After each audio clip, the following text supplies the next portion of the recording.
Hi friends, welcome to our channel Sandhya Satish. ఈ రోజు మన రెసిపీ వచ్చేసి అటుకులు మిక్చర్. అటుకులు మిక్చర్ చాలా టేస్టీగా ఎమ్మీగా ఎలా చేసుకోవాలో ఇప్పుడు నేను ఈ వీడియోలో చూపిస్తాను. స్టవ్ ఆన్ చేసుకొని బౌల్ పెట్టుకొని బౌల్ హీట్ అయ్యాక ఒక హాఫ్ కప్ ఆయిల్ వేసుకొని ఆయిల్ లైట్గా హీట్ అయ్యాక ఒక హాఫ్ కప్ పల్లీలను వేసుకొని బాగా వేయించుకోవాలి. అవి వేగేంత వరకు అటు ఇటు తిప్పుతూ ఉండాలి. అవి వేగిన తర్వాత ముందుగా కట్ చేసుకున్న పచ్చిమిర్చిని కూడా వేసుకోవాలి. అవి కూడా వేగిన తర్వాత ఒక హాఫ్ కప్ పుట్నాలను వేసుకొని అలాగే ముందుగా సన్నగా కట్ చేసి పెట్టుకున్న వెల్లుల్లిని కూడా యాడ్ చేసుకోవాలి. అందులోకి యాడ్ చేసుకున్న తర్వాత అన్నిటిని బాగా ఫ్రై చేసుకోవాలి. వాటన్నిటిని మంచిగా వేయించుకొని ముందుగా కడిగి పెట్టుకున్న కరివేపాకును కూడా యాడ్ చేసుకోవాలి. కరివేపాకు కూడా వేసిన తర్వాత బాగా వేయించుకొని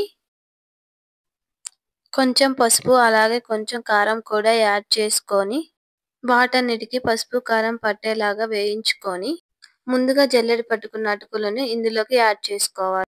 అటుకులన్నిటిని అందులోకి వేసుకున్న తర్వాత 1 టేబుల్ స్పూన్ సాల్ట్ వేసుకున్న తర్వాత అటుకులన్నిటిని మిక్స్ అయ్యేటట్లు ఒకసారి కలుపుకొని లో ఫ్లేమ్లో పెట్టుకొని ఈ అటుకులని క్రిస్పీగా అయ్యేటట్లు వేయించుకోవాలి. అలా అటుకులు క్రిస్పీగా అయిన తర్వాత ప్లేట్లోకి సర్వ్ చేసుకోవడం. మా అటుకులు మిక్చర్ రెడీ అయిపోయాయి. మా వీడియో కనుక మీకు నచ్చినట్లయితే లైక్ చేసి, కామెంట్ చేసి, సబ్స్క్రైబ్ చేసి, షేర్ చేయండి.